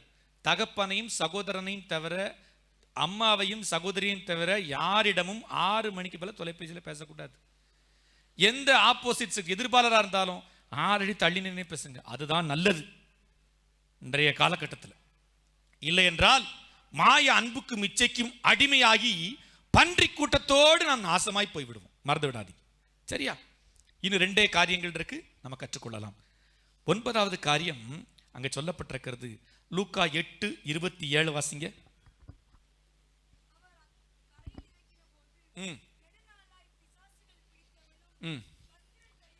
வஸ்திரம் தெரியாதவன் என்று சொல்லப்பட்டிருக்கிறது. அவன் ஆடையற்றவனாயிருந்தான். அன்கிளாத், ஆடையற்றவனாயிருந்தான். இன்னைக்கு ரொம்ப கவனம், ட்ரெஸ் கோட்ல ரொம்ப கவனம். ஒரு 15 வருஷத்துக்கு முன்ன சொல்லுவாங்க, பிள்ளைங்க சுடிதார் போட்டு போனா சுடிதாரா போடுதா அப்படிம்பாங்க. இப்ப என்ன சொல்ல வேண்டியிருக்கு தெரியுமா? சுடிதாராது போட்டுட்டு போன்னு சொல்ல வேண்டியிருக்கு. சுடிதார் போடுறது மட்டும் இல்ல, சாலை ஒழுங்கா போடணும். பையங்க ட்ரெஸ் போடுறாங்க, பரவாயில்ல, நம்ம தம்பி மாதிரி ரொம்ப சந்தோஷம், நான் ரொம்ப பாராட்டுறேன். எனக்கு ரொம்ப உங்களுக்கு பெருமையா இருக்கு. நம்ம பக்கத்து பசங்க நல்லா இருக்காங்க. நான் விளையாட்டு சொல்ல நிறைய இடத்துல யூத் மீட்டிங்ல பேச போவேன். பேண்ட் இடுப்புல இருக்காதவன் தம்பி பேண்ட் கலந்துடாம சொல்லக்கூடிய அளவு தான் போட்டிருப்போம். நல்ல நீட்டா ட்ரெஸ் பண்ணிருக்கீங்க, உண்மையிலே பாராட்டுறேன், ரொம்ப பாராட்டுறேன். Very good. அதாவது ஆள் பாதி ஆடை பாதி. ஒருத்தரை பார்த்த உடனே அவங்க ட்ரெஸ்ஸை வச்சு கணக்கு பண்ணிக்கலாம் எப்படிப்பட்டவங்க. பையனா இருந்தாலும் சரி, பொண்ணா இருந்தாலும் சரி, இன்னும் தெரியுத மாதிரி ட்ரெஸ் போடக்கூடாது. ரொம்ப கவனம், ரொம்ப கவனம். ஆனா இன்னைக்கு நிறைய பேர் சொல்றாங்க எங்களுக்கு ஃப்ரீடம், சுதந்திரம். காலேஜுக்கு போன உடனே அங்க போன மாறி இருந்தாங்க. வீட்டில் இருக்க தண்டியோ அப்பா அம்மாவுக்கு பயந்து, வீட்டில் இருக்க தண்டியோ அப்பா அம்மாவுக்கு பயந்து கட்டுக்கோப்பா இருந்தாங்க. கொஞ்சம் வாய்ப்பு கிடைச்சு காலேஜுக்கு போன எல்லாமே மாறிடுது. ஹேர் ஸ்டைல்ல இருந்து ட்ரெஸ் ஸ்டைல் வரை மாறிடுது. நான் சொல்லுவேன், பூனையை விரட்டுறதை விட மீன் குழம்பு மூடி வச்சுட்டா ரொம்ப நல்லது. புரியுதா? பூனையை விரட்டுறதை விட சொல்லுங்க, மீன்களும் மூடி வச்சுட்டு ரொம்ப கவனமா இருக்கு. நம்முடைய கேரக்டர், நம்முடைய குணம், நம்முடைய நடவடிக்கை, இதையெல்லாம் நம்முடைய ஆடைகள் தான் காட்டி கொடுக்கும். மறந்துடாதீங்க. கண்ணியமாக உடுத்துங்க, கவனமாக உடுத்துங்க, கருத்தாக உடுத்துங்க. மூணே மறந்துடாதீங்க. எப்படி? கண்ணியமாக, கவனமாக உடுத்தணும், கருத்தாய் உடுத்த வேண்டும். சரியா? 10வது, இந்த இளைஞன் எப்படிப்பட்டவனாய் இருந்தான் அப்படின்னு பார்த்தீங்கன்னா, லூக்கா 8:29 வாசிங்க. ம் ம் ம்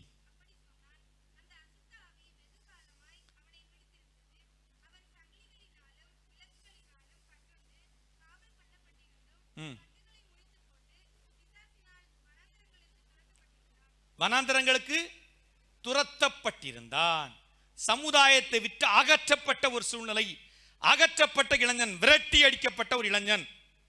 இன்றைக்கு நான் படிக்கிற இடத்துல எனக்கு படிப்பு இல்லை, எனக்கு திறமை இல்லை என்று சொல்லி என்னை ஒதுக்கி வைக்கிறார்கள், என்னை புறந்தள்ளுகிறார்கள். இது இன்னைக்கு நிறைய பேருக்கு ஒரு பிரச்சனை. என்கிட்ட அழகு இல்லை, என்கிட்ட வசதி இல்லை, என்கிட்ட திறமை இல்லை என்று சொல்லி என்னை ஒதுக்கி வைக்கிறார்கள், புறந்தள்ளுகிறார்கள். நன்றாக புரிந்து கொள்ளுங்கள். ஆங்கிலத்தில் ஒரு வார்த்தையை சொல்லுகிறேன், நன் வித் நன். இல்லைன்னு யாருமே இல்லை. 13 வயசுக்கு மேல படிக்க முடியல, சாப்பாட்டுக்கு வழி இல்லை, தாய் தகப்பன் இல்லை, என்ன செய்யலாம்?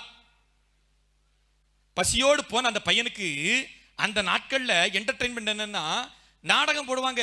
பெரிய ஒரு கிரவுண்ட்ல நாடகம் போடுவாங்க. ஜமீன்தார்கள் தான் வருவாங்க. அப்ப இவன் போய் கேட்டா, ஐயா நான் நாடகம் பார்க்கணும், எனக்கு வாய்ப்பு தாங்கன்னு சொன்னாரு. தம்பி, இங்க நாடகம் பார்க்கணும்னா $5 டிக்கெட். அப்பா, $5 டிக்கெட் கொடுத்தாலும் உள்ள ஓரமான தான் பார்க்க முடியும், $10 கொடுத்தா உள்ள இருந்து பார்க்க முடியும். உன் தகுதிக்கு இது மிஞ்சின செயல், நீ பேசாம வெளியே உட்காந்துக்கிட்ட. வெளியே நின்றுகிட்டு இருந்தான், உள்ள உடல. அப்ப அந்த நாடகம் பார்க்கறதுக்கு நிறைய பணக்காரர்கள் குதிரையில வந்தாங்க. அப்ப கார்லாம் கிடையாது, குதிரையில வந்தாங்க. 100 வருஷத்துக்கு முன்ன பார்த்துக்க. நாடகம் முடிஞ்சு வெளியே வந்து பார்த்தா அந்த குதிரை அழகா இருந்தது. அந்த குதிரையை குளிப்பாட்டி சீவி சிங்காரிச்சு அழகா வச்சிருந்தான். அவருக்கு ஆச்சரியம். உடனே என்ன பண்ணா தெரியுமா? அவனுக்கு $1 கொடுத்தாரு. என் குதிரை இவ்வளவு அழகா நானே பார்த்ததில்லை, நல்ல வேலை செய்திருக்கிறேன் சொல்லி அவனுக்கு $1 கொடுத்தாரு.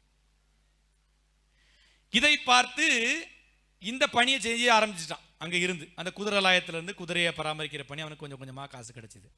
ஆனாலும் வெளியில நின்று உள்ள நடக்கிற நாடகத்தை கேட்டுக்கிட்டே இருப்பான். நாடகம் பார்க்க வாய்ப்பே இல்லாம இருந்தது.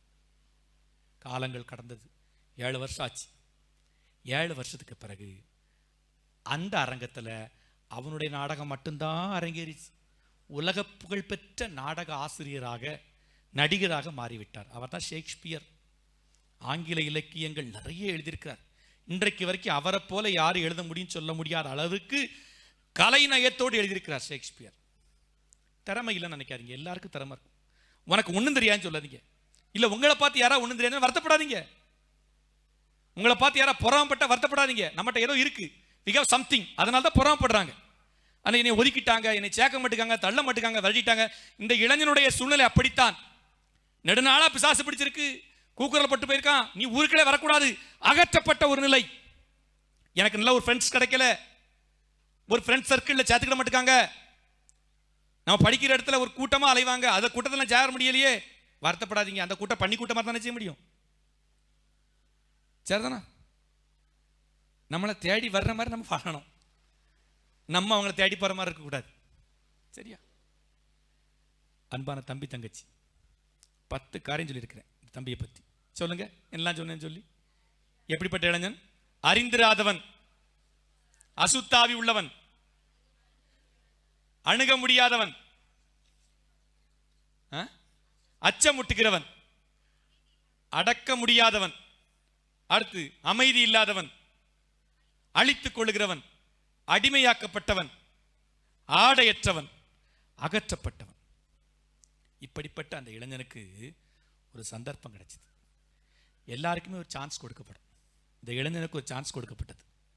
ஆண்டவர் இயேசு கிறிஸ்துவை சந்திக்கிற ஒரு பாக்கியம்.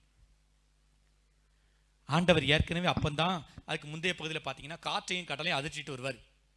தெக்கப்போலி பட்டணத்தில் நிறைய அற்புதங்கள் செய்துட்டு வருவார். அப்படிப்பட்ட உன்னதமான ஆண்டவர் இயேசு கிறிஸ்துவை சந்திக்கக்கூடிய பாக்கியம் கிடைத்தது.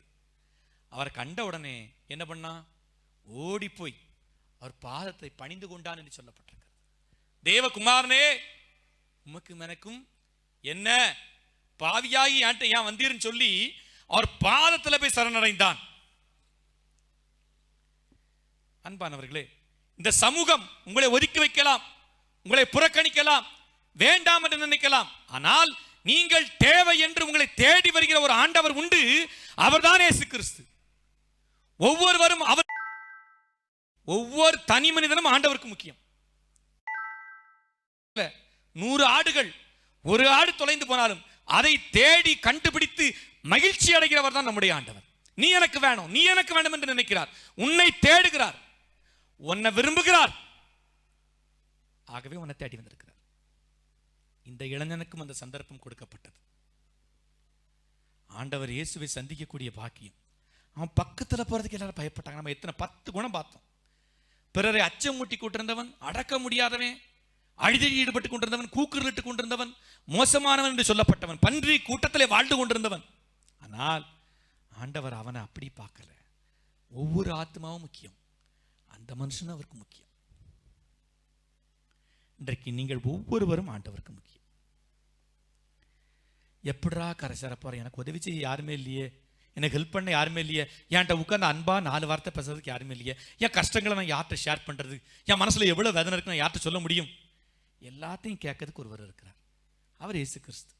உலக பிரகாரமான மனுஷன் உட்காந்து பேசினா மறுநாள் எல்லாரும் சேர்ந்து நக்கல் பண்ணி சிரிப்பாங்க. ஆனா உன்னுடைய தேவைகளை, உன்னுடைய எண்ணங்களை, சிந்தனைகளை இயேசுவிடம் சொல்ல பழகிக்கொள். அது வாழ்க்கைக்கு ஆசீர்வாதம், உன் மனதுக்கு ஆறுதல். மறந்துடாதீங்க, உங்களுடைய எண்ணங்கள் எதுவாக இருந்தாலும், நான் திருப்பி திருப்பி சொல்றேன், அகற்றப்பட்ட நிலையா இருக்கலாம், அடிமைத்தனத்துக்குள்ள இருக்கலாம், அசிங்கப்பட்டு போயிருக்கலாம், பன்றி கூட்டத்திற்குள் இருக்கலாம், என்னையே காயப்படுத்தி கூட சூழ்நிலை, என் மேல எனக்கே வெறுப்பு, ஏன் வாழ்கிறேன், இந்த வாழ்க்கை எதற்கு என்ற சூழ்நிலை கூட இருக்கலாம். ஆனால் இந்த எல்லா சூழ்நிலையும் மறக்குவதற்கு இயேசுவால் முடியும். இயேசு கிறிஸ்துவால் மாத்திரமே முடியும். நீ கூட தேடி பண்ண அவசியம் இல்லை, அவர் உங்களை தேடி வருகிறார். நீங்க தேடி பண்ண அவசியம் இல்லை, அவர் நம்மை தேடி வருகிறார். ரொம்ப ஆச்சரியமான காரியம் என்னன்னு பார்த்தீங்கன்னா, எப்பொழுது அந்த இளைஞன் அவர் சமூகத்தில் முழங்கால் படியிட்டானோ, அங்க பாருங்க, மத்தேயு 5:6 அவன் இயேசுவை தூரத்திலே கண்டபோது ஓடி வந்து அவரை பணிந்து கொண்டு, அல்லேலூயா, சத்தமா அல்லேலூயா. அவன் இயேசுவை தூரத்திலே கண்டபோது ஓடி வந்து. பிரியமானவர்களே, ஒவ்வொரு நாளும் இயேசு எனக்காக காத்திருக்கிறார். மறந்துடாதீங்க, ஒவ்வொரு நாளும் ஆண்டவர் இயேசு கிறிஸ்து எனக்காக காத்திருக்கிறார். என் பக்கத்தில் தான் இருக்கார், நான் அவரை பார்க்காம இருக்கேன். இவ்வளவு பிரச்சனை உள்ள அந்த மனிதன் எப்பொழுது அவரை தேடி வந்து பணிந்து கொண்டானோ, அவனுடைய வாழ்க்கை முழுவதுமாய் மாறிவிட்டது. எப்படி மாறிச்சு தெரியுமா? நான் முதல்ல சொன்னேன், அவன் எப்படிப்பட்டவன், அறிந்திராதவன் அப்படின்னு சொன்னேன். ஆனால் இப்பொழுது அவன் இயேசு கிறிஸ்துவை அறிந்து கொண்டான். லூக்கா 8:38 வாசிங்க.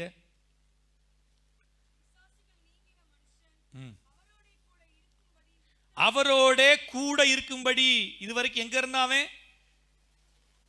கல்லறையில் இருந்தான். இப்ப கர்த்தரோட இருக்கிறான். காரணம், இயேசுவை அறிந்து கொண்டான். இரண்டாவது, அசுத்தமானவன் சுத்தமானான். 36 வாசிங்க, லூக்கா 8:36. அசுத்தமானவன் சுத்தமாகிறான். அடுத்து, அணுக முடியாதவன் அவனை அனைவரும் அணுகக்கூடிய அளவுக்கு மாறினான். மார்க்கு 5:20 வாசிங்க.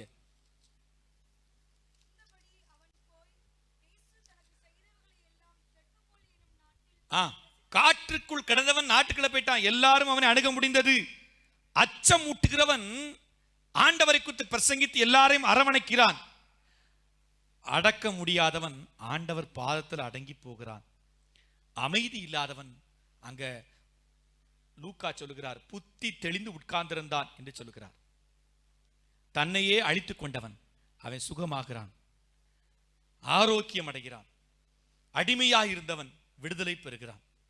ஆடை இல்லாதவன் அணிவிக்கப்பட்டான். வேதம் தெளிவாய் சொல்லுகிறது. மார்க்கு 5:15 பார்க்கும் பொழுது தெளிவாய் எங்கே சொல்லப்பட்டிருக்கிறது, அவன் வஸ்திரந்தர்த்து என்று சொல்லப்பட்டிருக்கிறது. எல்லாவற்றுக்கும் மேல இவன் ஒண்ணுக்கு உதவாதவன், மோசமானவன், பயமுறுத்துகிறவன், ரவுடி, அடிமை என்று சொல்லி அகற்றப்பட்டவன், புறக்கணிக்கப்பட்டவன் ஆண்டவருடைய ஊழியத்தை செய்வதற்கென்று அனுப்பப்படுகிறான். ஏசப்பா, நான் விடுதலை பெற்றுக்கொண்டேன், உம்மோட வருவேன். இல்ல இல்ல இல்ல, நீ ஊர்ல போய் எல்லாருக்கும் உனக்கு நடந்ததை சொல்லு என்று சொல்லுகிறார்.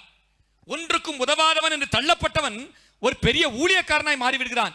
A madman become missionary. அகற்றப்பட்ட மனிதன் ஆண்டவரை குறித்து அறிவித்துக் கொண்டிருக்கிறான். எத்தனை ஆச்சரியம்! யோசித்து பாருங்க, ஒரு நொடியில நடந்த மாற்றம்.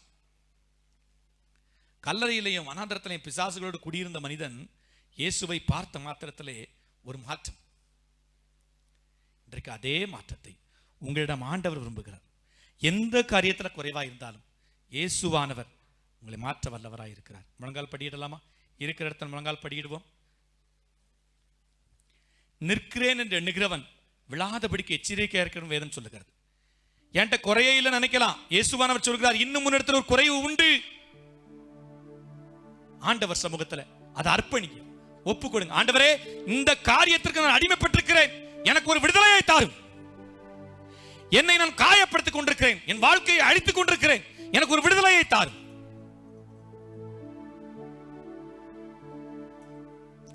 நான் பிறரை அச்சமுட்டிக் கொண்டிருக்கிறேன், யாரும் என்னை அணுக முடியாத ஒரு வாழ்க்கை வாழ்ந்து கொண்டிருக்கிறேன். இன்னும் அநேக வேளைகளிலே அநேகர் என்னை புறக்கணிக்கிறார்கள், அவமானப்படுத்தப்பட்டுக் கொண்டிருக்கிறேன். ஏன் இந்த வாழ்க்கை என்ற சூழ்நிலை? தூரத்திலே இயேசுவானவரை கண்டு ஓடி வந்து பணிந்து கொண்டான்.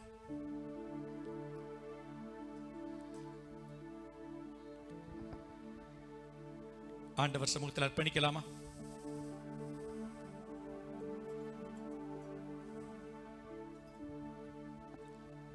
உங்கள் வாழ்க்கையை ஆண்டவர் மாற்றுவதற்கு வல்லவராக இருக்கிறார். அறிந்திராத ஒரு மனிதன், அசுத்தாவி பிடித்த மனிதன், அணுக முடியாத ஒரு மனிதன், அச்சப்படுத்திக் கொண்டிருந்தவன், அடக்க முடியாதவன், அமைதி இல்லாதவன், அழித்துக் கொண்டிருந்தவன், அடிமையாக்கப்பட்டவன், ஆடை இல்லாமல் இருந்தவன், அகற்றப்பட்ட ஒரு மனிதன் தூரத்தில் இயேசு வருவதை கண்டு அவரை பணிந்து கொண்டான். என்றைக்கு இயேசுவை பணிந்து கொண்டான், அவனுடைய வாழ்க்கையில் ஒரு பெரிய மாற்றம். அசுத்தமானவன் சுத்தமாகிறான், அடக்க முடியாதவன் அமைதியா இருக்கிறான், அழித்துக் கொண்டவன் ஆரோக்கியமாய் இருக்கிறான், அடிமையானவன் விடுதலையை பெற்றுக் கொள்கிறான், அகற்றப்படுகிறவன் ஆண்டவரை குறித்து அறிவிக்க அனுப்பப்படுகிறான். எத்தனை பெரிய மாற்றம்! ஆண்டவரே, என்னையும் மாற்றும், உம்முடைய கருத்திலே ஒப்படைக்கிறேன். சொல்லுவோமா? இல்ல, ஆண்டவர்கிட்ட ஜெபம் பண்ணுங்க. ஆண்டவரே, எனக்குள்ள ஒரு புதிய மாற்றத்தை தாங்க. நான் இன்னைக்கு ஒரு புதிய மனுஷனா மாறும். ஆண்டவரே, நான் என்னுடைய தவறுகள் பாவங்கள் உமக்கு தான் தெரியும், யாருக்குமே தெரியாது நினைச்சுக்கிட்டு இருக்க. ஆண்டவரே, உம்முடைய பார்வைக்கு மறைவாந்து ஒண்ணுமே இல்லை. ஆண்டவரே,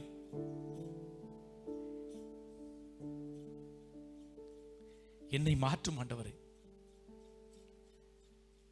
நெடுநாளாய் பிசாசு பிடித்திருந்த மனிதன் வஸ்திரம் தரித்து புத்தி தெளிந்தவனாய் உட்கார்ந்திருந்தான் என்று பார்க்கிறோம். இயேசப்பா, என்னையும் மாற்றும்.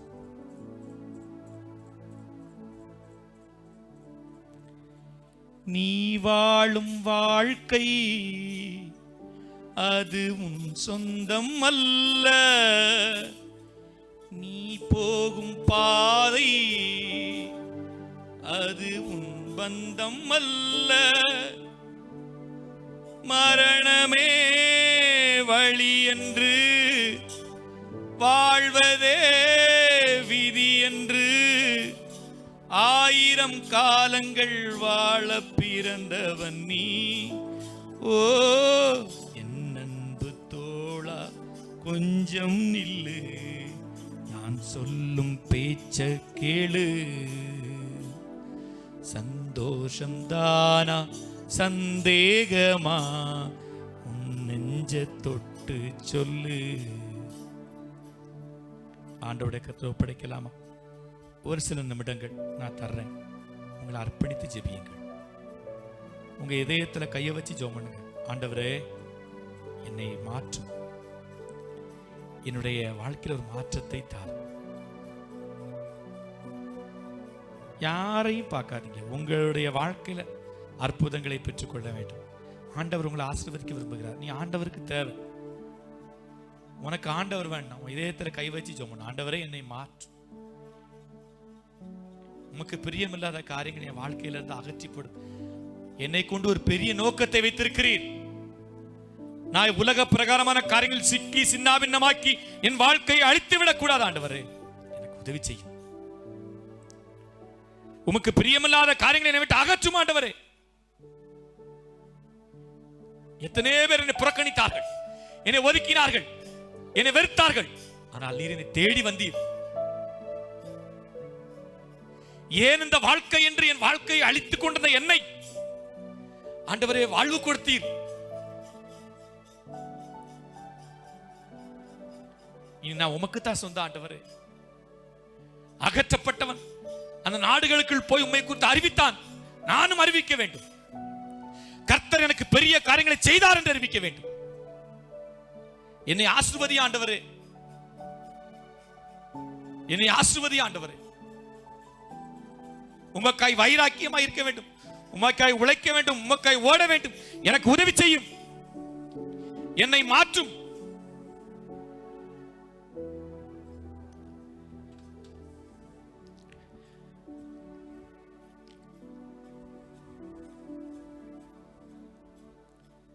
கிருபை நிறைந்த எங்கள் ஆண்டவரே, தேடி வந்த தெய்வம் நீர் ஆண்டவரே. உலகத்தால், நண்பர்களால், குடும்பத்தாரால் ஒதுக்கப்பட்டு புறக்கணிக்கப்பட்டிருந்தால் நீர் அரவணைத்துக் கொள்ளுகிறவர் ஆண்டவரே. அநேகர் பயந்து ஓடக்கூடிய அளவில் இருந்த ஒரு மனிதன் ஆச்சரியப்படக்கூடிய அளவுக்கு மாற்றினீர். எத்தனை பெரிய மாற்றம்! என்னையும் மாற்றும், உம்முடைய பிள்ளையாய் மாற்றும் என்று ஜெபித்துக் கொண்டிருக்கிற அன்பு கண்மணி பிள்ளைகளுக்கு நன்றி சொல்கிறேன். ஒவ்வொரு வாலிப தம்பிமாரையும் தங்கச்சிமாரையும் ஆசீர்வதியும். என்னை மாற்றும் என்று சொல்லி இருதயத்திலே கையை வைத்து ஜெபித்துக் கொண்டிருக்கிற ஒவ்வொருவரையும் உம்முடைய கிருபையினால் நிரப்பும் ஆண்டவரே. உமக்காக எழுந்து பிரகாசிக்கிற விளக்காய் மாற்றும். இதோ உலகத்தை கலக்குகிறவர்கள் இங்கேயும் வந்து விட்டார்கள் சொல்லக்கூடிய அளவிற்கு உம்முடைய பிள்ளைகளுடைய எதிர்காலம் சிறக்கட்டும் ஆண்டவரே. கர்த்தர் இவர்களுக்கு பெரிய காரியங்களை செய்தார் என்று சொல்லக்கூடிய அளவிற்கு அவர்களை அபிஷேக் ஆசீர்வதி. உமக்கு மகிமை செலுத்துகிறோம். கேட்ட சத்தியங்களுக்காக நன்றி. குறைவுகள் இருந்தால் மன்னியும், நிறைவாக்கும். இயேசு கிறிஸ்துவின் ஈடு இணையற்ற நாமத்தில் ஜெபிக்கிறோம் எங்கள் ஜீவனுடன் நல்ல பிதாவே. தயவு செய்து அமர்ந்து கொள்ளுவோம்.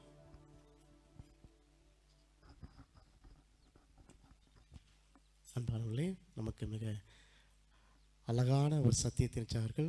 இதுவரைக்கு அறியாத ஒரு சத்தியத்தை கற்றுக் கொடுத்தார்கள். அன்பையாவுக்கு நாம் கரம் தட்டி நன்றி தெரிவித்துக் கொள்வோமா?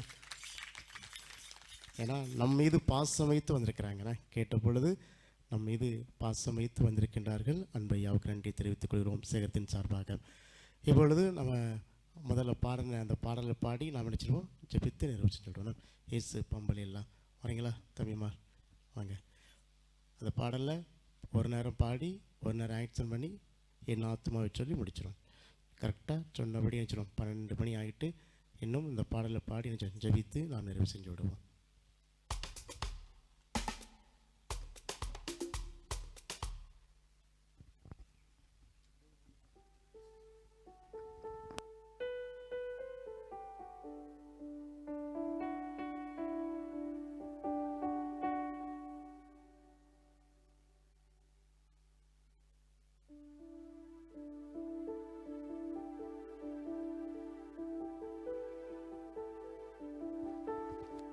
நம்ம எல்லோரும் எழுந்து நின்றோமா?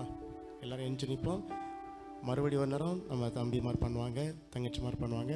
அடுத்து எல்லோரும் சேர்ந்து பண்ணுவோம். ஏன் அந்த பாட்டை நம்ம சொன்னோன்னு இயேசுவை பற்றிக்கொள். அந்த அறியாதவன், அசுத்த ஆயுள்ளவன், அடங்காதவன், பிரயோஜனமற்றவன், இன்னும் பண்டிகை மத்தியில் இருந்தவன் ஆண்டவரை பற்றி கொண்டான், மிஷினரியாக மாறினான். அதே போல் இயேசுவை பற்றிக்கொள். எனவே தான் இந்த பாடலை பாடி நாம் நினைச்சோம், ஜெபித்து நிறைவேற்றுவோம். இப்பொழுது தம்பிமார் பாடுவார்கள், தங்கச்சிமார் தம்பிமார் ஆக்ஷன் பண்ணுவாங்க. அடுத்து நீங்கள் எல்லாரும் ஒரு நேரம் பண்ணுவோம், பாடி இணைச்சோம், ஜெபித்து நிறைவேற்றுவோம்.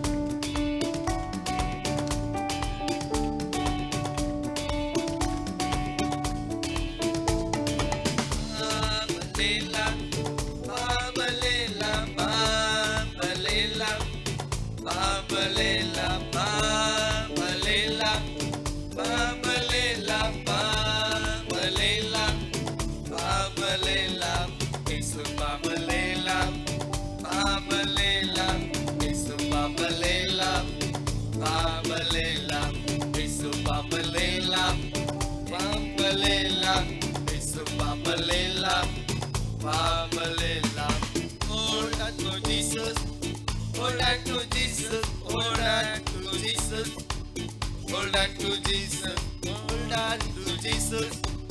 Hold on to Jesus. Hold on to Jesus. Hold on to Jesus.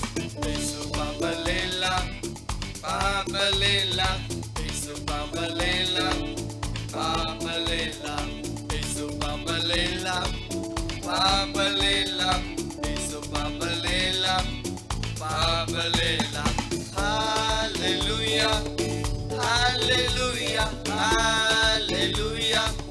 Hallelujah. Hallelujah. Hallelujah. Hallelujah. Hallelujah. Yesu Bambalela. Bambalela. Yesu Bambalela. Bambalela. Yesu Bambalela.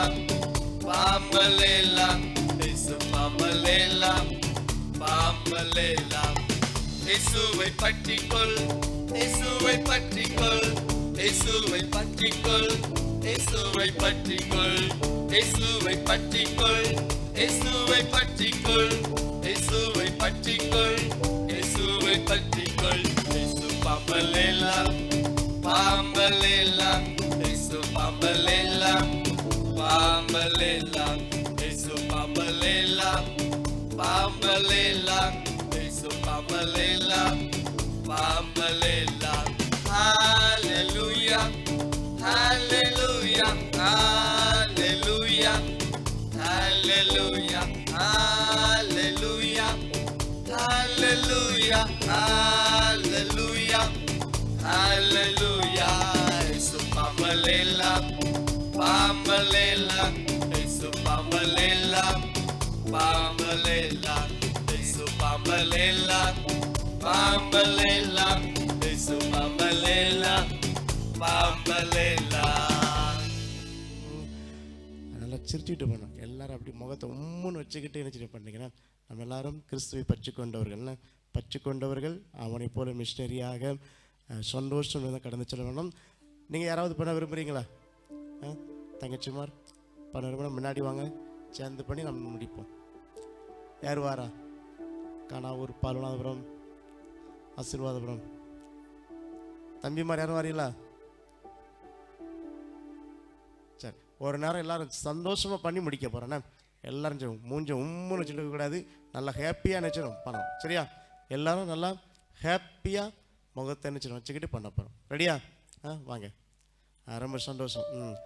கானாவூர், பால்வநாதபுரம் 3 பேருக்கு ரொம்ப சந்தோஷம்.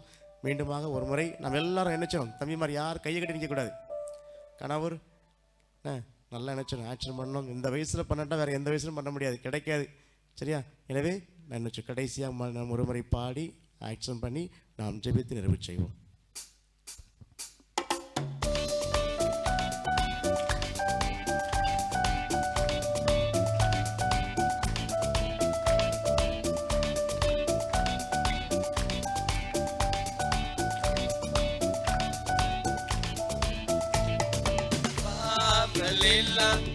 Bambalela, Bambalela, Bambalela, Bambalela, Bambalela, Bambalela, Bambalela, Yesu Bambalela, Bambalela, Yesu Bambalela, Bambalela, Yesu Bambalela, Bambalela, Yesu Bambalela, Bambalela. Hold on to Jesus, hold on to Jesus, hold on to Jesus, hold on to Jesus, hold on to Jesus, hold on to Jesus, hold on to Jesus, hold on to Jesus.